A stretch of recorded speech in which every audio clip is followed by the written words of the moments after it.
ऐसी वीडियो आपने अभी तक YouTube पर नहीं देखी होगी, ये मेरी गारंटी है। आज की इस वीडियो में आपको बताऊंगा आचार्य रामचंद्र शुक्ल जी का जीवन परिचय लिखने का तरीका और उसको याद करने का भी तरीका। और इस तरीके से लिखोगे तो बोर्ड एग्जाम में कोई भी आपका एक नंबर नहीं काट पाएगा। मैंने देखा YouTube पर बहुत सारे लोग वीडियो बनाए हुए हैं कि जीवन परिचय कैसे लिखना है कैसे नहीं, लेकिन उसमें उन्होंने सारे पॉइंट्स नहीं कवर किए हैं। अब अगर देखो आप आधा वैसे लिख कर चले आओगे, ठीक है, लेकिन अगर और उसके बाद की चीज आप नहीं लिखोगे तो नंबर तो वहां पे कटने हैं। तो आज की इस वीडियो में मैं वही चीज बताऊंगा कि आपको कैसे करना है जिससे आपको नंबर नहीं कटेंगे। पूरा लिख कर बताऊंगा, वीडियो को ध्यान से समझना जो चीज आपको बताने वाला हूं। अगर पसंद आए तो लाइक कर देना और 2025 बोर्ड एग्जाम में अगर पेपर देने वाले हो तो चैनल को भाई सब्सक्राइब कर लेना, ऐसे ही वीडियो मिलती रहेंगी। देखो यहाँ पे आज मैं बताऊंगा 2025 बोर्ड एग्जाम हिंदी में किसका आचार्य रामचंद्र शुक्ल जी का जीवन परिचय। आपके सामने मैं पूरा लेकर आ चुका हूं, इस तरीके से कॉपी रहने वाली है, ठीक, काली पेन नीली पेन, ठीक, काली नीली पेन भी हो गई और ये स्केल है, आपकी पटरी भी हो गई। तो चलो सिंपल से यहाँ पे ऐसे कर दो, इस तरीके से एक लाइन खींचना है, स्केल से पटरी से एक लाइन खींचोगे तो चलो ऐसे करो ये इतना, और यहाँ पे ऐसे लाइन खींच दोगे और फिर उसके बाद क्या करो ये ऐसे भी एक लाइन खींच देना है, ठीक, यहां तक आपने समझा। इस तरीके से इस प्रकार से लाइन खींचोगे। अब ये जो निकल गया इसको चाहो तो ऐसे मिला दो तो कुछ अच्छा भी दिखने लगा, बाकी लाइन भी हो गई। अब इतना लाइन खींचने के बाद सबसे ऊपर लिखना है जो भी क्वेश्चन में आता है। अब इसको देखना है कि ये कौन से क्वेश्चन में आता है ये लिखने के लिए। तो ये जैसे है 23 नंबर क्वेश्चन में कि निम्नलिखित लेखकों में से किसी एक लेखक का जीवन परिचय देते हुए उनकी किसी एक प्रमुख रचना का नाम लिखिए। तो सबसे पहले ऊपर 23 नंबर का का, 23 का का वाला है, ऊपर यहां पर डालना है प्रश्नोत्तर संख्या 23 और 23 का का। कैसे करोगे यहां से ध्यान देना, काली पेन लेना है, नीली पेन से नहीं करना है। और यहां पे ऐसे लिखना है प्रश्नोत्तर संख्या, प्रश्नोत्तर संख्या जैसे 13 है, 13 नहीं 23 था ना, तो ऐसे लिख दो यहाँ पे 23, ठीक है, प्रश्नोत्तर संख्या 23 कर दो। अब 23 करने के बाद फिर यहाँ पे ऐसे ये स्केल कर लो। अब स्केल से एक लाइनिंग यहाँ पे ऐसे खींच दोगे, सिंपल, इतना समझ गए, एक लाइन खींच दोगे। अब इसके बाद जिसका भी जीवन परिचय लिख रहे हो उससे पहले यहाँ पे अब ऐसे करना है। ये चीज ध्यान रखना, ये चीज बहुत जरूरी है। बीच में ना इधर करो ना उधर, जो 2024 में अपना तरीका चलता था कि इधर लिख देते थे जीवन परिचय, इधर यहाँ पे नहीं, ऐसे नहीं करना है। अब जो करना है ना, अब ध्यान रखना यहाँ पे लिखना है। अब जैसे 23 का का कर रहे हो तो ऐसे लिख दो 23 का वाला है और ये लाइनिंग पूरी कर देना, स्केल से ही करना। और यहाँ पे इससे कम से कम देखो, स्केल से आप चाहो तो माप सकते हो, ऐसे अंदाज से जैसे 5 सेंटीमीटर यहाँ तक, यहाँ से लिखना शुरू करना है ऐसे नाम, देखो नाम, ठीक, नाम लिखोगे ऐसे कर दो। उसके बाद यहाँ पे लिखो जन्म, काली पेन से लिखना अभी जो मेन पॉइंट है। फिर लिखना जन्म स्थान, जन्म स्थान। फिर उसके बाद पिता का नाम, यहां पे लिखो पिता का नाम, पिता का नाम, ठीक। इसके बाद फिर यहां पे लिखो मृत्यु, मृत्यु। और उसके बाद फिर रचना, चाहते तो शिक्षा वगैरह भी लिख सकते थे लेकिन नहीं। इतना करने के बाद फिर अब जो करना है ध्यान रखना, अब यहां पे नाम, नाम में क्या, आचार्य रामचंद्र शुक्ल, तो यहां पे लिखो आचार्य रामचंद्र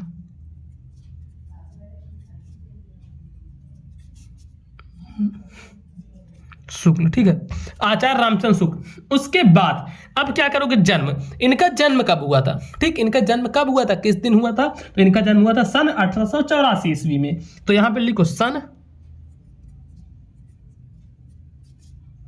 1884 ईस्वी में इनका जन्म हुआ था। उसके बाद जन्म स्थान, कहां पर इनका जन्म हुआ था, तो आपको पता होना चाहिए, अगोना नामक एक गांव था, एक गांव था जिसका नाम था अगोना। तो यहां पे लिखो अगोना। और ये जो अगोना नामक गांव था ये कहाँ पे पड़ता था, तो बस्ती जिला, एक जिला है जो कि उत्तर प्रदेश में पड़ता है, बस्ती, यहाँ पे हुआ था, तो ऐसे लिख दो बस्ती, ठीक। उसके बाद पिता का नाम, इनके पिता का नाम था चंद्रबली, तो लिखो चंद्र बली, ध्यान रखना, ये सब ऐसे ऐसे पॉइंट है ना जो कि अगर नहीं लिखोगे तो समझो आधा तो आपका ऐसे ही चला जाएगा। इसके बाद मृत्यु, इनके मृत्यु कब हुई थी? सन 1941 ईस्वी में। 1941 ईस्वी में, तो ऐसे लिखना है आपको सन 1941 ईस्वी, ठीक है, सन 1941 ईस्वी। उसका रचना, इनकी रचनाएं कौन कौन सी हैं? मित्रता है, चिंतामणि है, रस मीमांसा। तो ऐसे लिखो इनकी जो जो रचना है मेन रस मीमांसा, फिर है चिंतामणि, तो मणि, और जो भी रचना है ऐसे लिख सकते हो चाहो तो ये एक आपने ब्रीफ में ऐसे लिख दिया कि हाँ जो मेन पॉइंट था इसको। अब इसको ना एक स्केल से क्या कर दो, इसको भर दो, ऐसे करो, स्केल लो, इससे चारों तरफ इस प्रकार से कुछ ऐसे कर देना है, ठीक।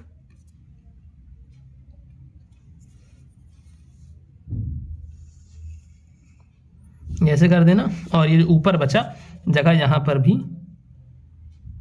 कुछ इस प्रकार से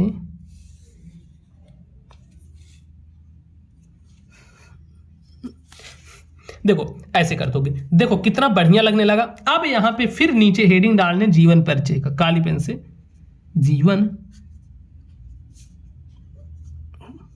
परिचय, ठीक। अब हेडिंग डालोगे जीवन परिचय का, और अब इस नए तरीके से लिखोगे। तो ये बहुत ही बेस्ट तरीका है, ऐसे लिखोगे तो कोई भी आपका 1 नंबर तक नहीं काट पाएगा। अब इनका जो जीवन परिचय है उसको लिखना शुरू करेंगे। ध्यान से देखना, अभी बीच बीच में भी मैं कुछ ऐसे पॉइंट्स आपको बताऊंगा जो कि मैं 100% गारंटी के साथ कहता हूं, आपको नहीं पता होंगे तो अगर देखोगे 10 मिनट और देख लोगे तो अच्छे से समझ जाओगे। अब यहाँ पे लिखो आचार्य रामचंद्र शुक्ल जी का जन्म सन 1884 ईस्वी में, ऐसे लिखना है आचार्य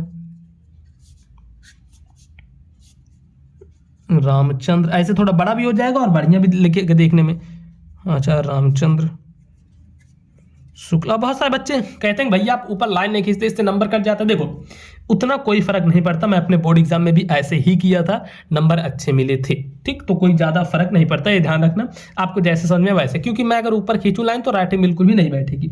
ऐसे काफी सारे बच्चों के साथ रहता है। जी का जन्म, ठीक है, इनका जन्म कब हुआ था? सन 1884। तो अब जैसे सन 1884 है तो इसको काली पेन से लिखोगे, क्योंकि ये हाईलाइट हो जाए, और हाईलाइट हो जाए तो जो भी एग्जामिनर जो आपकी कॉपी चेक कर रहा है उसको थोड़ा अच्छा दिखेगा। तो ऐसे लिखना सन 1884 ईस्वी में, सन 1884 ईस्वी में कहाँ पे हुआ था? बस्ती जिले के में, बस्ती जिले के अगोना नामक गांव में। तो ऐसे लिखो बस्ती जिले के अगोना गांव में हुआ था। तो अगोना को ऐसे लिख दो काली पेन से, ठीक है, ऐसे अगोना नामक गांव में हुआ था, नामक गांव में हुआ था, ठीक। अगोना नामक गांव में हुआ था। अब उसके बाद फिर लिखो इनके पिताजी। इनके पिताजी कैसे करोगे? यहां पे लिखो इनके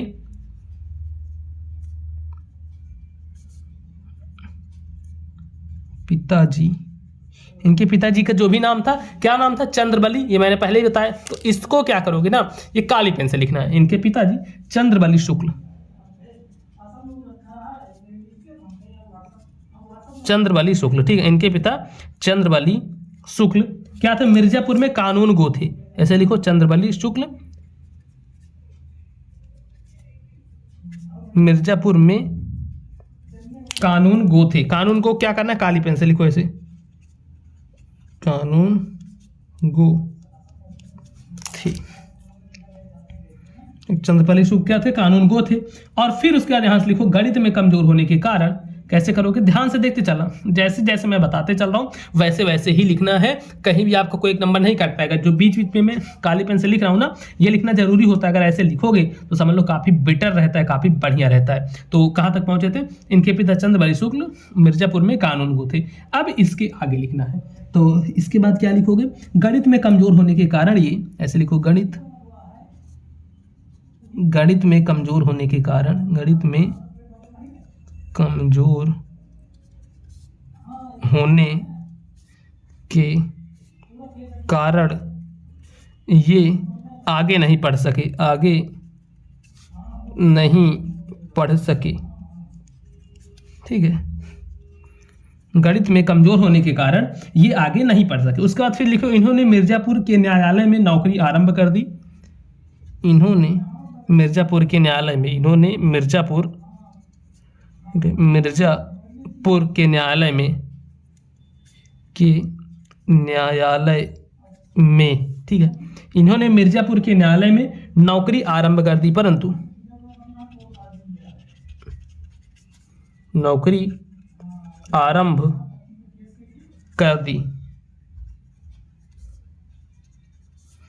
परंतु, ठीक है, इन्होंने मिर्जापुर के न्यायालय में नौकरी आरंभ कर दी, परंतु अब यहां पे ऐसे सब नीली पेन से लिखना, परंतु यह नौकरी इनके स्वभाव के अनुकूल थी, यह नौकरी इनके स्वभाव के अनुकूल, स्वभाव के अनुकूल मतलब इनको यह नौकरी पसंद नहीं थी, अनुकूल, स्वभाव के अनुकूल नहीं थी, अनुकूल नहीं, अनुकूल मतलब होता है कि उनके तरह होना, लेकिन अनुकूल नहीं थी लिखा है यहाँ पे, ठीक है, अनुकूल नहीं थी। तो क्या किया इन्होंने, अतः ये मिर्जापुर के मिशन स्कूल में, फिर लिखो अतः ये मिर्जापुर के मिशन स्कूल में, अतः ये मिर्जापुर के मिशन स्कूल में। अब मिशन स्कूल में क्या हुआ, चित्रकला के अध्यापक बन गए। अब जैसे मिशन स्कूल था, इसको भी आपको काली पेन से लिखना था, लेकिन कोई नहीं, मैंने तो इसको नीली से लिख दिया, तो अब ये नहीं कि मैं दोबारा से इस पर काली लिखूंगा, नहीं, हो गया, कोई बात नहीं। अब आगे नेक्स्ट पेज में कहाँ तक लिखा है, मिर्जापुर के मिशन स्कूल में, फिर यहाँ पे पलटना आपको नेक्स्ट पेज, कम से कम 1.5 पेज तो लिखना ही है। अगर जीवन परिचय कर रहे हो तो 1.5 पेज लिखोगे, तभी समझो थोड़ा अच्छा नंबर आपको मिलेगा। बाकी कोई नहीं, मैं करके बता रहा हूँ, पूरा करके बताऊंगा, भले ही टाइम थोड़ा ज़्यादा लगे, लेकिन मेरा ये मानना है कि आप लोगों को इतना अच्छे से बता दूं कि कभी ना भूलो और इस तरीके से लिख के आओ कि बोर्ड में कोई भी आपका 1 नंबर ना काट पाए। इसके लिए अब जैसे 2025 में जितने बच्चे पेपर देने वाले हो ना, चैनल पर मैं ऐसी ऐसी वीडियोज़ ला रहा हूँ, ऐसी ऐसी सीरीज़ ला रहा हूँ कि वही तरीके पढ़ के आप सभी अच्छे नंबर लाओगे। अब देखो एक चीज़ ध्यान रखो, पढ़ाने के लिए बहुत सारे टीचर मिल जाएंगे, लाखों टीचर, लेकिन मैं आपको वो ट्रिक बताता हूँ कि ये ट्रिक पढ़ लो, वो ट्रिक पढ़ लो। इससे क्या होता है ना कि कोई ऐसा कमज़ोर बच्चा भी हो तो उसको भी समझ में आ जाता है कैसे करना है। कहाँ तक हम लिखे थे, मिर्ज़ापुर के मिशन स्कूल में। तो आगे करते हैं, ये मिर्जा, अतः ये यहीं तक लिखे थे ना, अतः ये मिर्ज़ापुर के मिशन स्कूल में चित्रकला के अध्यापक बन गए। तो ऐसे लिखो, चित्रकला के अध्यापक बन गए, ठीक है, चित्रकला के अध्यापक बन गए। फिर इसके बाद लिखो, अध्यापन कार्य करते हुए इन्होंने, ऐसे लिखना है, अध्यापन कार्य करते हुए इन्होंने,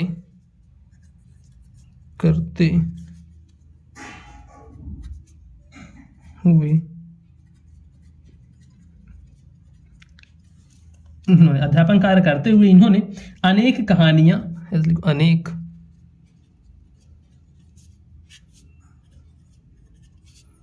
कहानियां, अध्यापन कार्य करते हुए इन्होंने अनेक कहानियां, कविता, नाटक, निबंध आदि, कविता, नाटक,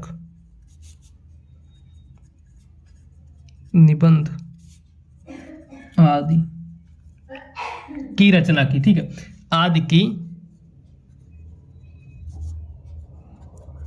रचना की। अब इसके बाद क्या हुआ, आदि की रचना की। फिर इन्होंने 19 वर्ष तक, फिर ऐसे लिखो, इन्होंने, अब जैसे 19 वर्ष आ गया ना, तो 19 वर्ष को क्या करो, काली पेन से ऐसे लिख दो, काली पेन लो, इन्होंने 19 वर्ष तक को क्या करो, इससे नीली से ही लिखो, जो मेन है बस उसको ही काली पेन से लिखना है। इन्होंने 19 वर्ष तक काशी नागरी प्रचारणी पत्रिका, इसको लिखना है ऐसे काली पेन से, काशी नागरी प्रचारिणी पत्रिका, काशी नागरी प्रचारिणी पत्रिका का संपादन भी किया, का संपादन भी किया। अब इतना करने के बाद फिर लिखो कि डायरेक्ट यहाँ पे लिख सकते हो कि स्वाभिमानी और गंभीर प्रकृति का हिंदी का यह दिग्गज है। फिर डायरेक्ट ऐसे लिख दो कि हिंदी का यह दिग्गज, हिंदी मैं एकदम शॉर्ट में करके और सबसे बढ़िया ऐसे बता रहा हूं कि इस तरीके से आपको याद करने में भी कोई दिक्कत नहीं होने वाली। हिंदी का, अब ऐसे लिख हिंदी का यह दिग्गज, यह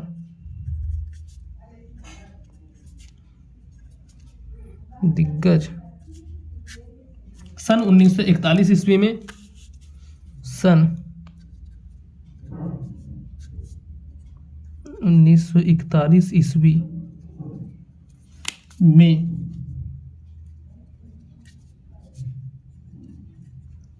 स्वर्गवासी हो गया। ठीक है, स्वर्गवासी हो गया। अब इसके बाद क्या है, इनकी कुछ रचनाएं भी लिखनी पड़ेंगी तभी पूरे नंबर मिलेंगे। ऐसा नहीं कि यहीं तक आपने लिख दिया आपको पूरे नंबर मिल जाएंगे, ऐसा नहीं होता है। अब इनकी कुछ रचनाएं भी लिखनी पड़ेंगी। अब कहोगे भैया रचनाएं कैसे, देखो मैं बता रहा हूँ। यहाँ पर लिखना है रचनाएं, हेडिंग डालनी है काली पेन से, रचनाएं। ठीक, रचनाएं लिख दो ऐसे करके। अब इनकी जितनी भी रचनाएं हैं वो यहाँ पे लिखनी है। सबसे पहली रचना जो आपके इसमें भी है, बुक में भी, वो क्या है, मित्रता। और दूसरी रचना क्या है, रसमीमांसा, रसमीमांसा। फिर तीसरी रचना क्या है, चिंतामणि, चिंतामणि, मित्रता, रसमीमांसा, चिंतामणि। और फिर चौथी रचना क्या हो जाएगी इनकी, विचार वीथी, विचार वीथी। और इसके बाद फिर लिखना है पांचवी रचना। तो चलो पांचवी रचना क्या है, इनकी जो पांचवी रचना है वह लिख देते हैं त्रिवेणी। और हिंदी गद्य साहित्य का इतिहास, भ्रमर गीत, त्रिवेणी। और फिर लिख दो भ्रमर। चलो ठीक है, इतने ही लिखते हैं, 5 रचनाएं भी लिख दी। अब देखो इतना और उसके बाद इतना। अब अगर किसी एग्जामिनर के सामने ऐसे आपकी कॉपी आती है इस तरीके से, तो कोई भी एक नंबर आपका नहीं काट पाएगा, इस बात की मैं 100% गारंटी लेता हूं। अब जैसे ये इनका मैं जीवन परिचय बता दिया, अब किसका जीवन परिचय आप चाहते हो उसको मुझे कमेंट बॉक्स में बता दो ताकि मैं उनका भी वीडियो ला सकूं। बाकी 2025 के बोर्ड एग्जाम में अगर आप हिंदी का पेपर देने वाले हो तो चैनल को सब्सक्राइब कर लेना, ऐसे ही वीडियो यहाँ पर आपको डेली देखने को मिलती रहेंगी।